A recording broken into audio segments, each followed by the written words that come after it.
Hospital applied for another hearing at the High Court. I'd taken this to be a sign of great optimism that the medical establishment had decided they would let the parents make the final choice. What happened in court today, I have to say, is not particularly savoury.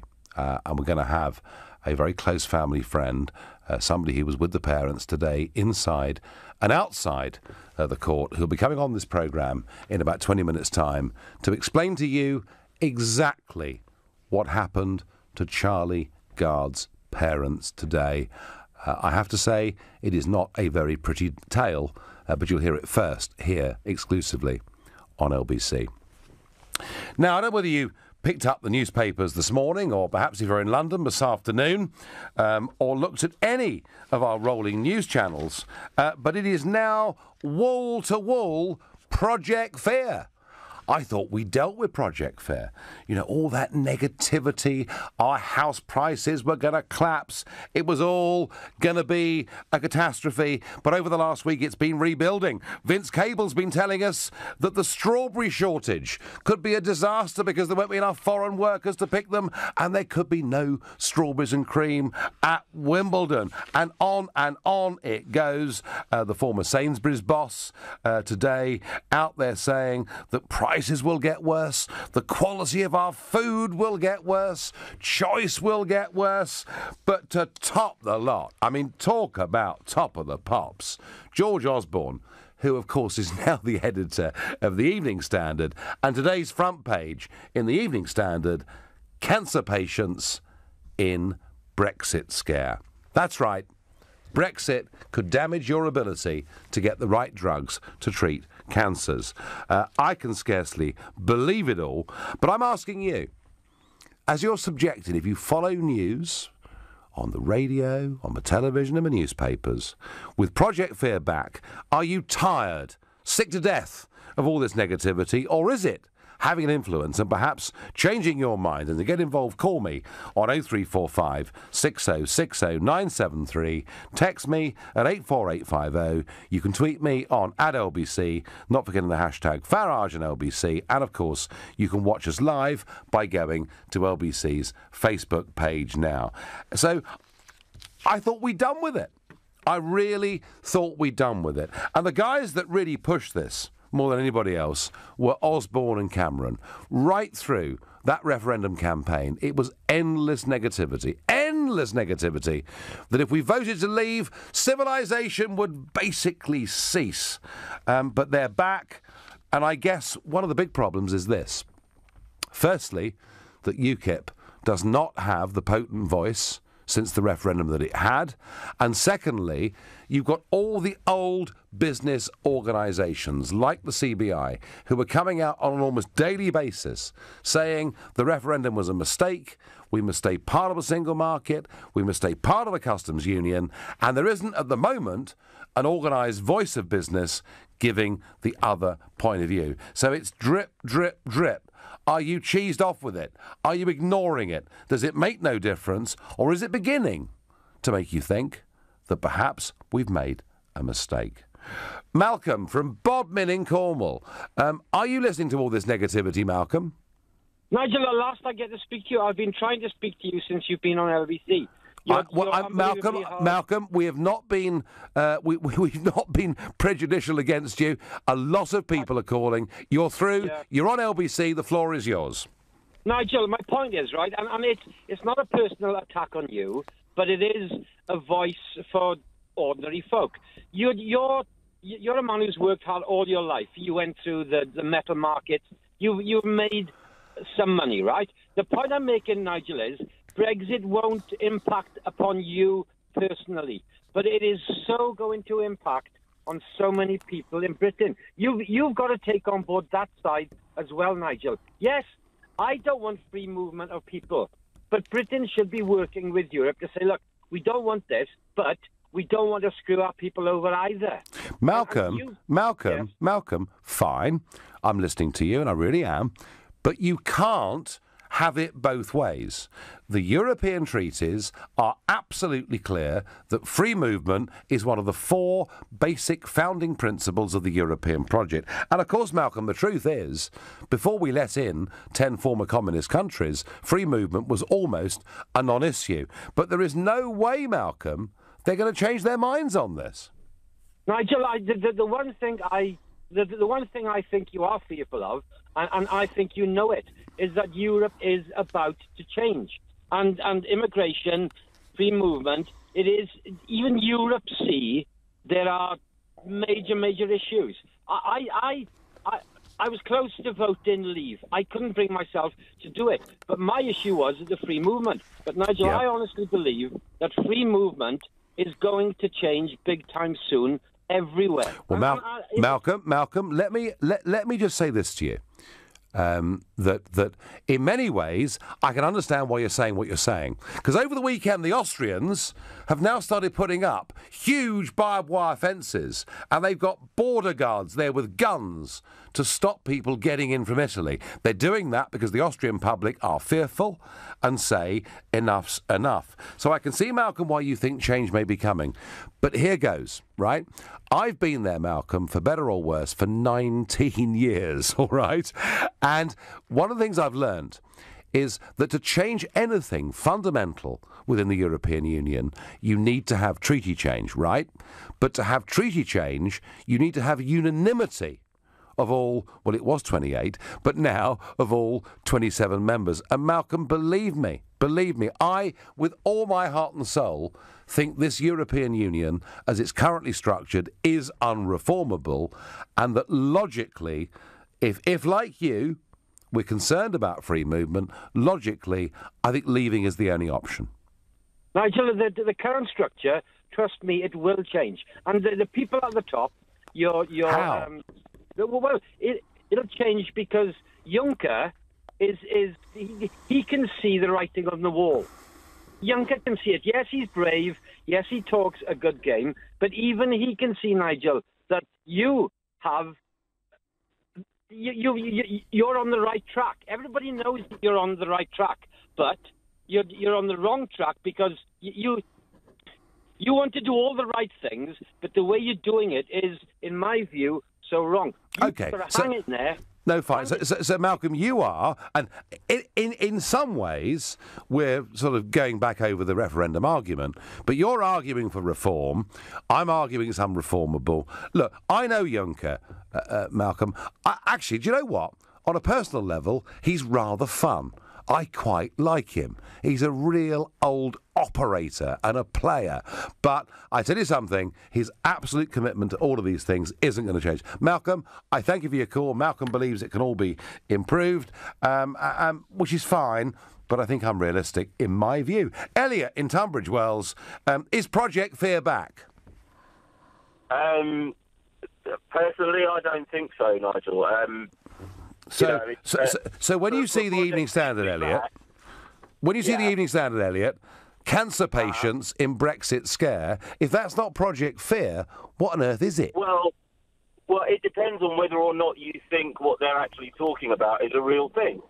So I'm pretty sure Euratom, the agreement that's being talked about, is real and does exist.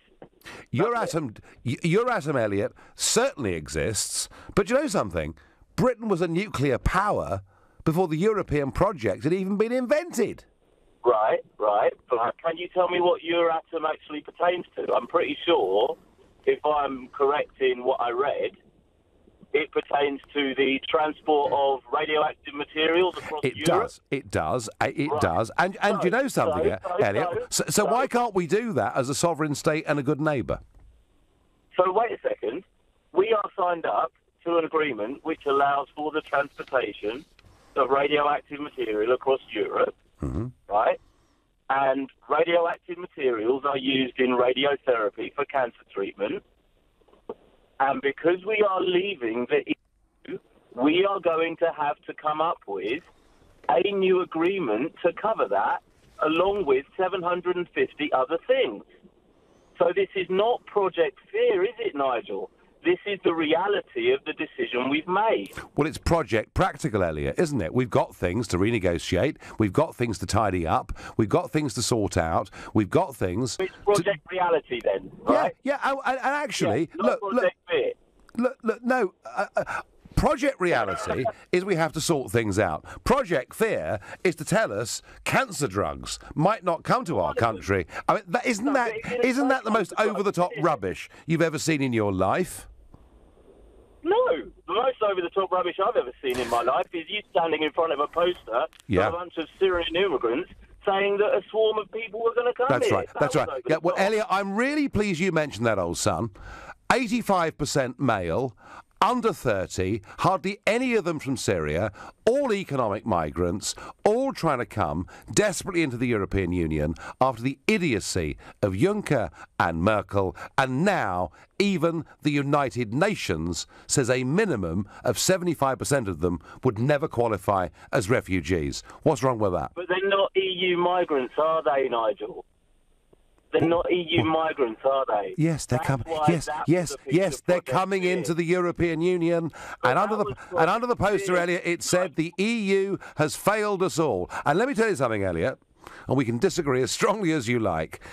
Probably, if there's an issue that's going to break the European Union up, it is their flawed so-called refugee policy.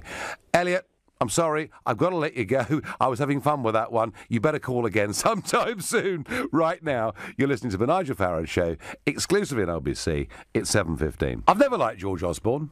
I didn't like him as Chancellor. I don't like him as editor of the London Evening Standard, though I guess it's become a very entertaining newspaper since he's been here. But frankly, this headline today is just something else. Cancer patients in Brexit scare. What Osborne's telling us is if we leave the European Union and Euratom, etc., we won't be able to get some of the isotopes we need to treat cancer patients in this country. It is part of this thinking that the world begins and ends with Europe. Do you know what, George? They manufacture this stuff all over the world. And if our next-door neighbours wouldn't sell us life-saving drugs because we've left their political union, then do you know what? We should have left it 30 years ago, if that's what vile people they are. So I feel pretty upset by this, and I see Project Fear back, absolutely on full track, and it's being aided by its friends in the liberal media. Yes, I sound like Donald Trump for a moment there, but yes, the BBC's Today programme. You know, it's a great programme. It's been around for decades. It's got a big audience. Do you know, since Brexit, there have been 3 times the number of pro-Remain contributors to the business slot than there have been Leave-supporting experts. And you get this diet, and that's from independent research, you get this diet every single day. Brexit is going to be a disaster. Well, Justin on Facebook agrees. He says, open your eyes. Leaving is a bad idea. Quite right, Justin. Aren't they doing well over there? Isn't the migrant crisis playing out well?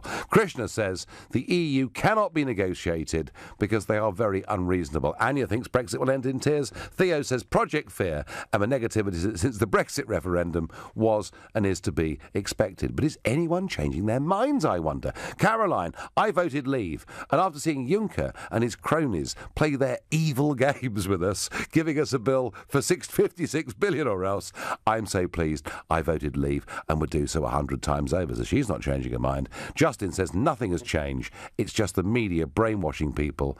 And sadly, people fall for it. I wonder, Justin, are they falling for it? Well, Steve thinks so. On text, he says, unfortunately, Project Fear is winning. It's becoming the new truth. Well, one thing for certain, Steve, Project Fear is absolutely everywhere, and we are not getting a sensible counterpunch against it. There is a desperate need now in this country for voices of business to get together to start making the counter-arguments. Business for Sterling did this back in the late 1990s, and they neutralised the CBI. That's right, folks. The CBI, who tell you leaving's bad for you, are the same CBI that wanted you to join the euro. They just kind of quietly airbrush that out of history. Sam in Hammersmith. Is Project Fear back, Sam, and is it changing your mind? to be fair, first time calling Nigel. Well, welcome and good evening to you. Honestly, I voted leave. Yes. And do you know what? I think Project Fear is coming true. Now, my perspective of it, I understand at the point of referendum, with the pound dropping, I totally understand that. And I listen to you very well. I listen to other people where, with the pound dropping, our exports will improve. Yes. Now, look, on the last quarter, wasn't our manufacturing output low or not? It's been very mixed, Sam. Generally, it's been very good. Generally, over the last year, it's been very good, and there have been significant improvements. I understand that, but at the moment, in my eyes, I have started to see things of Project Fear, where if I was told to vote again, I would reconsider, because some of the things are coming back, which were highlighted. Now, I'm for our control of our waters and control of our borders. Yep. Our ports, I'm all for that. But when I'm starting to notice, well, you can see things are costing more with the pound being low, and then, okay, we can balance it out, more manufacturing or exports will go up, create more jobs. But in this case, when you're starting to see, you know what, we didn't produce as much, we didn't output as much, I'm starting to get worried now. No, well, Sam, Sam, you make some fair points. Generally, the UK economy is slowing down a bit. Of that, there is no question. Since Brexit, foreign investment, etc., has been fine. But, you make the point that you believe in control of our borders and you believe in control of our waters, and we've had previous callers tonight saying the same thing. And so I'm going to make this point to you, that either you're in the European Union or you're out of the European Union. But if you're in the European Union, Sam, you cannot have control of your waters and you cannot have control of your borders. And I worry that you're hearing all this negativity every day about the pound dropping. Well, the pound had dropped as much as that in the previous 4 years before Brexit was even a referendum issue. But, Sam, if I can try and give you, and I will try and do this, and I may well fall flat on my face, but I'll try and make you optimistic, right? The Australian Prime Minister says he wants a free trade deal with the United Kingdom as quickly as possible. The Japanese Prime Minister, Abe, last week, very, very positive about having a free trade deal. Actually, to be fair, with us and the European Union, though I guess we can do it more quickly than they can. And President Trump at the G20 summit saying we can do this quickly. So, Sam, do you feel at least, and you may not be hearing these arguments, but do you feel at least encouraged that global leaders are being so positive about Brexit? No, I am. That's very optimistic, but how long does it take to do a trade deal? Well, the Australians did one. On average. Well, the Australians did one with America, and the negotiating period was 10 months. Negotiating period, and how long did it take to sign it off? Well, they did the whole thing. They did the whole thing in about 2 years. So it's not that hard to do. And when you get these arguments that it takes 7 years, 10 years, Cameron could have told us 100 years. It may be in the interest of highly paid civil servants to drag it out forever. But there is, Sam, look, you voted leave, you're worried about things, you're getting a constant diet of negativity. But, Sam, I would repeat to you the kind of arguments we were making in the referendum that we need in the 21st century to go global. Okay, then. Well, maybe in about, 10, 12 months, we'll have this conversation again and we'll see how the pound's doing then. well, I tell you what, Sam, as a first-time caller, I've got a little positive tick next to your name, and albeit I can't promise people can get through because a lot of people call, but we will, Sam from Hammersmith, have you on within the next year, and I thank you. But let's get a view from the heart of Europe. Femi from Vienna, good evening. Good evening, Mr. Farage. Good evening. Now, I was talking about Austria a bit earlier on in the show, and you may have heard it, about borders going up and guards and some real tensions with your neighbours over the migrant issue. Well, I wouldn't call them necessarily my neighbours. I was born in the UK, and I'm not Austrian in any way. No, but you're living there. You're living there. I'm just saying. Yeah. I was making the point, Femi, that people are saying, oh, gosh, this is awful. But actually, there are some pretty grim things happening in Europe right now. Yes, but grim things kind of happen everywhere. That's life. Do you know something? I take that point. And yet, I was watching sort of TV sort of overnight last night, and there was an Italian junior minister saying that the migration crisis into Italy was the biggest crisis they'd faced since the Middle Ages. Well, actually, that wasn't what I was calling to speak to you about. I was calling to speak to you about Project Fear. Yeah, go on. You led the Brexit campaign, saying that you were going to return the UK to order. You called it a victory for ordinary people, but not for regular people. Yes. You said it was a victory against the multinationals and globalization. I did. And I just had a quick question. By leaving the single market, it makes it by definition more expensive to trade into the EU because you have to adapt your products to the legislation of 28 different countries where the rule is mutual recognition. Because mutual recognition is the rule that allows us to make a product in a certain way that matches UK legislation, which means that all other EU countries have to accept it, which means by definition makes it more expensive. Now, if you're a smaller country, you might decide you might can I just finish? Can I finish, please? Well, I think you've made the point. If you're a smaller company, that means it's harder for you to trade into Europe. A smaller company can't afford to trade to Japan, to the Commonwealth. Hang on, Femi. You're getting terribly excited about this. Let's just agree on one basic fact, shall we? 85% of the world's economy, and that percentage grows every year, is outside the European Union, and that's a trade with any... And can small companies export to the outside the European Union? Yes, of course they can. If they have the right product at the right price, then yes, they it's much more expensive. By definition, they become multinationals. So should we obsess? Should we obsess on the 15% of the global economy that is Europe? It benefits the companies that are large enough to afford to export to it beyond the EU more than it benefits those who can barely afford to export to Europe. So who does Brexit benefit? Do you know what, Femi? Look, even if you reduce tariffs, the regulations that get put on small businesses are hardly a benefit in my view. We're going to agree to disagree. You call me again. We'll have that chat again. I'm out of time now. You're listening to the Nigel Farage Show, exclusive in LBC. It's 7:30. We're talking about the return of Project Fear and George Osborne's new incarnation as editor of the London Evening Standard, telling us that cancer patients are caught up in Brexit scare. And I'm asking you, is this constant diet of negativity making you really angry, or perhaps making you change your mind on how you voted last year in the referendum? But before that, something that is equally emotive and strong, and that, of course, is the case of little Charlie Gard. And as listeners to this show know, last week we were pushing this agenda very, very hard. And indeed, on Friday morning of last week, I got the chance to meet Connie and Chris, Charlie's parents, and we talked outside the Great Ormond Street Hospital. And I was very struck by their honesty, their decency, and yes, of course, their absolute determination to do anything they could for their little boy, to give him a chance. And what I saw on the other side was an establishment closing ranks in the most extraordinary way. Now, we got some news late on Friday evening, and actually I think in some ways LBC was a very big part of this.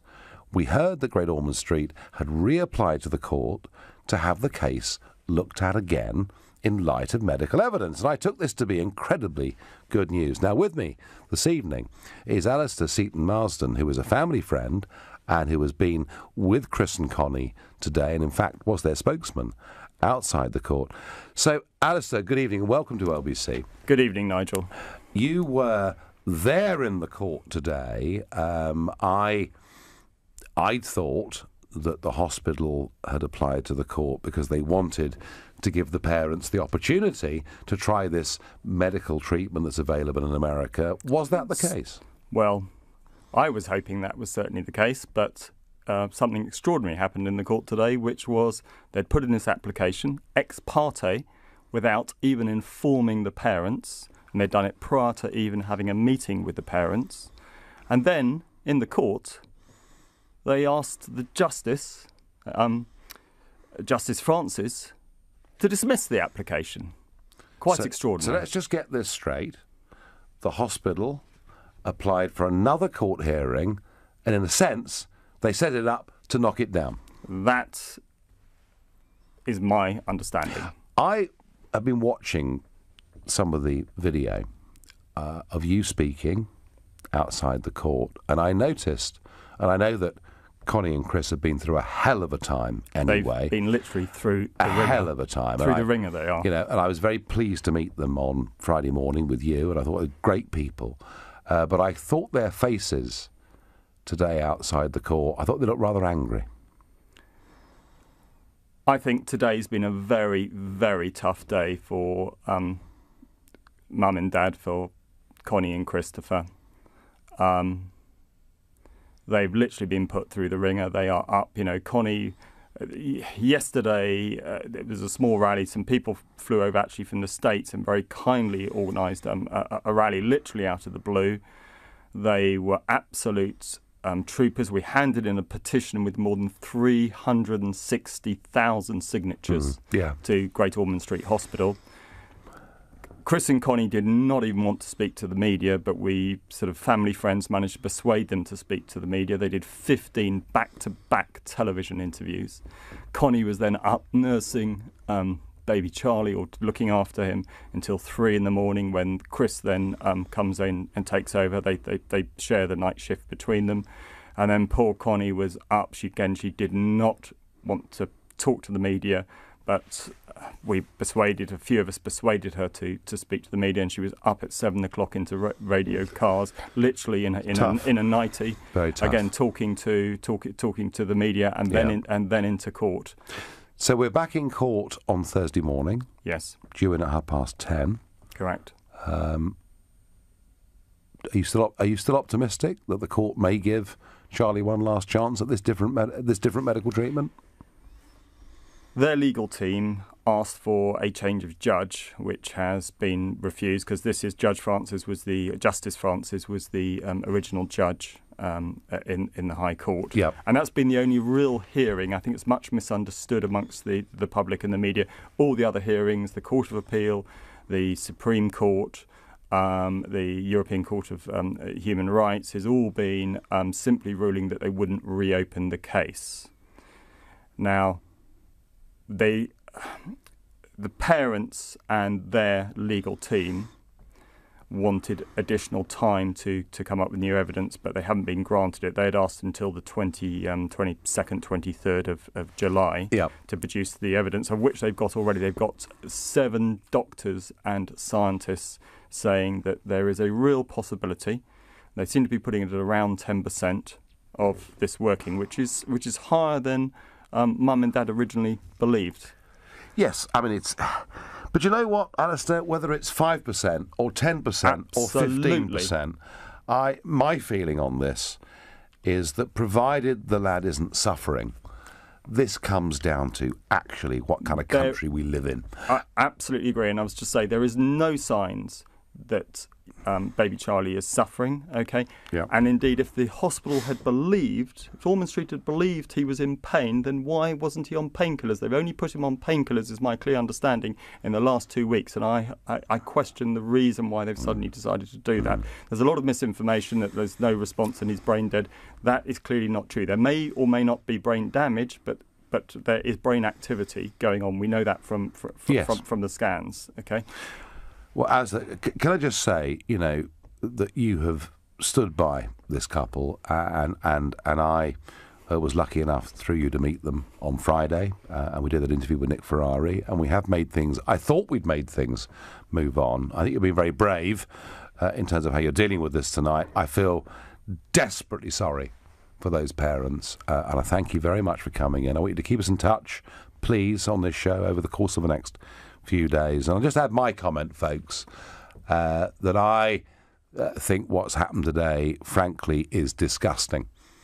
I think that the hopes were raised of these parents. Remember, all they want to do is give their little boy one last chance at a medical treatment that is available in America and is not available here. And I saw all of this a few years ago with the Aisha King case, when his parents took him abroad to have a treatment that was not available in this country, and the parents got arrested under a European arrest warrant for trying to give their lad one last chance. And you know what? That boy is better, and that treatment will now be on the National Health Service from next year. And I am absolutely disgusted at all of this. I'm going to give the closing word on this to Alistair. I think the most appropriate thing I can say is on behalf of the parents. First of all, I'd just like to say that the parents say, as long as baby Charlie is fighting, then the family are fighting. And on their behalf, I'd like to thank all the supporters out there, all the people who've donated towards the £1.3 million fund, because they're not asking for a penny on the NHS, a penny from Ormond Street, a penny on the taxpayer. This is generosity of the British and taxpayer and elsewhere. But I also like to say thank you to not only all the people around the world who've supported him, particularly from the United States and from Italy, but also to their legal team. They didn't originally. They got jumped with this originally, but they now have a new legal team and an incredible legal team, and they're doing this all pro bono, free of charge. Fantastic. So a big thank you to everyone on behalf of the parents and baby Charlie. Alistair, thank you. And let's keep very, very close to this case, which I have to say I care about, because ultimately, if parents are of sound mind, they should be able to make this final decision, not a panel of doctors or judges or the state, and that's how I feel about it. Thank you very much indeed, Alistair. Thank you, Nigel. Returning to our theme, and it's actually quite difficult to get back in gear after something, frankly, as powerful as this particular case. But returning to our theme, we had this extraordinary headline in the Evening Standard tonight that cancer patients in Brexit scare, and the idea that by leaving the European Union we might not get enough drugs to treat people. And I think Project Fear is now back in an absolutely massive way. And I wonder whether, is Project Fear, is it scaring you? Or are you sick to death of the negativity? Sick of it? Had enough? Or is it changing your mind? Megan says to me, I am sick of the negativity. A minority of politicians and high-profile business people have undue coverage in a majority pro-Remain media. It is disgusting, is what Megan says. If people wanted to stay in the EU, why didn't they vote for the Lib Dems, as they were the only party saying they didn't want to come out? That's from Tony. Well, Tony, you may have seen Vince Cable yesterday saying he doesn't think Brexit will happen. More negativity. It's not Project Fear. It's just a profoundly held opinion that Brexit is a calamitous mistake, says Graham on Twitter. Well, Graham, I do understand that, and I do know some people want to reheat the referendum arguments. It's just I would like to see, Graham, an even, balanced debate through our media. And frankly, I am seeing none of that. You're listening to the Nigel Farage Show, exclusively on LBC. It's 7:45. George Osborne's Evening Standard tells us tonight, cancer patients in Brexit scare. And that follows on from Vince Cable telling us that there may not be strawberries and cream at Wimbledon this year because there won't be enough foreign workers to pick them all. So there's, Project Fear that we saw in the referendum. It's back. It's alive and well. And I'm asking you, are you getting really sick to death of it? Or are you beginning to think maybe you made a mistake if you voted Leave last year? Charlotte in Forest of Dean is my next caller. Good evening, Charlotte. Good evening, Nigel. So what do you make of it all, Charlotte? Are they trying to frighten the pants off us, or are they justified? Well, I'm one of the many that are sick to death of it. Yep. And I think what we're seeing here are just the absolute desperation of the pro-Remain media. I wouldn't exactly call it death throes, but I think they're just writhing around, just spitting anything out. To just keep this momentum going that they have. And I mean, Osborne is just a hateful little man anyway. And what went on between him and Theresa May? I've actually called him worse than that, but I'm not going to repeat it on air because it's before the watershed. But no. but he certainly seems very bitter, doesn't he? Bitter, I think he is a bitter man, yeah. Yeah, I mean, not just the referendum, but losing his job with Theresa May and all the rest of it. But I mean, you look at it every day. You switch on the television, and if you don't bother to go and read anything elsewhere, it's literally just a relentless stream. It's not just the news; it's in other programmes as well. You see it, and everything has to do with Brexit. They're telling you today that the shopping prices are going to go up. Oh yeah. The price. And some guy from Sainsbury's is saying that the food prices are all going to have to go up, and it's just relentless. They seem to be churning out the same old thing in the same package. It's almost Orwellian hate half hour, except it's been extended for the next trouble is, Charlotte, there needs to be business figures saying no. Outside the European Union, we can reduce the massive tariffs we put on products, agricultural products and food products coming in from all over the world. Actually, we could make food a lot cheaper. Now, maybe some farmers here wouldn't be happy with that, but that's the problem, Charlotte, as I don't think the counter-argument's being made. You clearly are not being affected by it, but there is a worry, Charlotte, surely, that at some point, unless a strong counter-argument is heard, that it will begin to affect public opinion.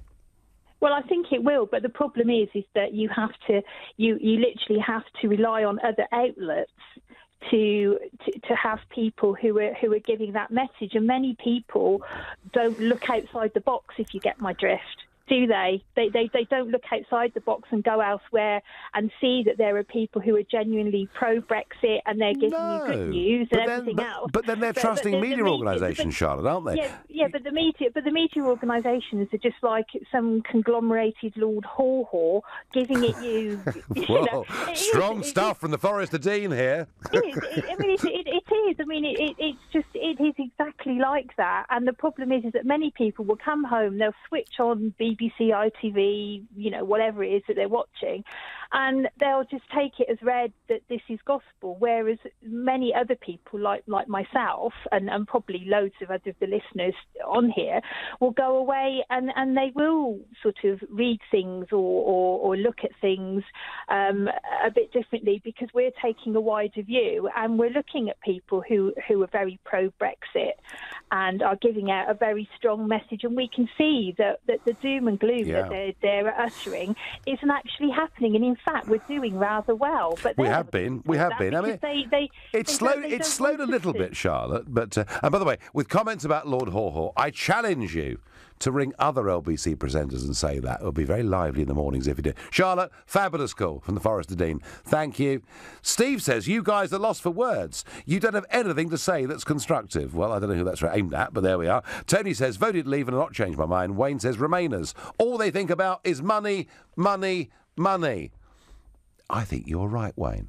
I think a lot of Remainers do think about money, money, money. Or could I say, actually, mortgages, mortgages, mortgages. A very large number of people who voted Remain, living in London and elsewhere, are mortgaged up to the gazooks and were really scared by what they were told during that campaign that property prices would collapse. Lewis in Shirebrook in Derbyshire, good evening.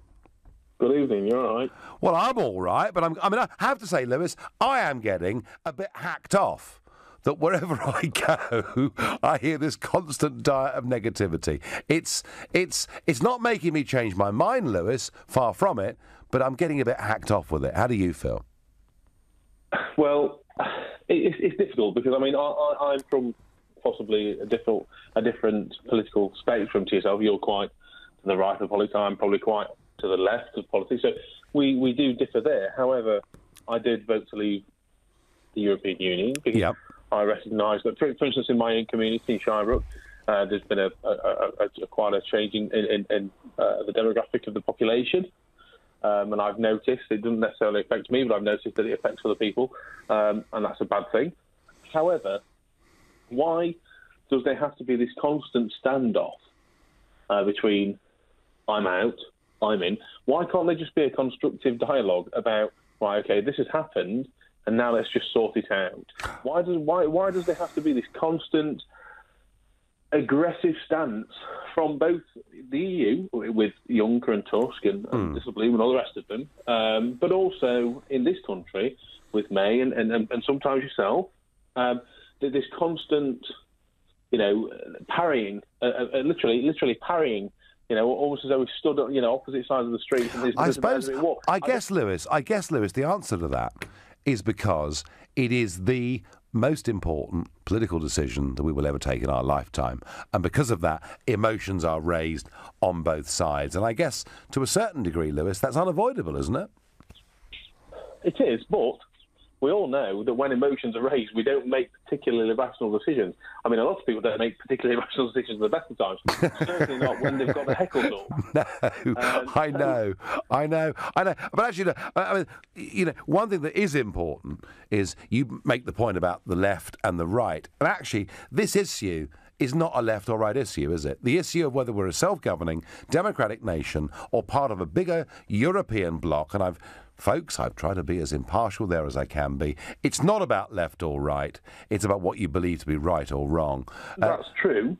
But I'm all for a self-governing nation. I think the euro, as in the actual currency, is a disaster waiting to happen. But I don't want to start getting into kind of really complex economic concepts. Okay. But I'm happy with the kind of, as people describe it, a hard Brexit, as long as there are protections put in place to guarantee the protections of the people at the lower end of the income distribution, so that they don't get done over. And that was a big part of the Brexit vote, Lewis, wasn't it? Lewis, I'm going to have to let you go. I've got one last caller. I've got Feroz from Tottenham, who I understand is a nuclear physicist and wants to talk about this subject. Feroz, time is short, but we're listening intently. Okay, all transportation of radioactive isotopes across borders is run under the descendants of the Atoms for Peace United Nations, which organization which was set up just immediately after the war. Yep. If you want to buy from India, Pakistan, America, you'd have to go under the IAEA safeguards with the International Atomic Energy Agency, which is in Austria. Yep.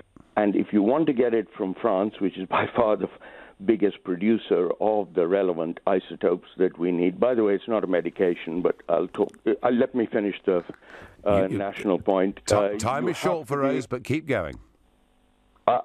You have to be under the Euratom aegis. There is no other aegis. Unfortunately, Euratom is governed by ECJ. So you can leave the EU, but you don't have to leave Euratom. Euratom is independent of the EU, but unfortunately it has ECJ jurisdiction.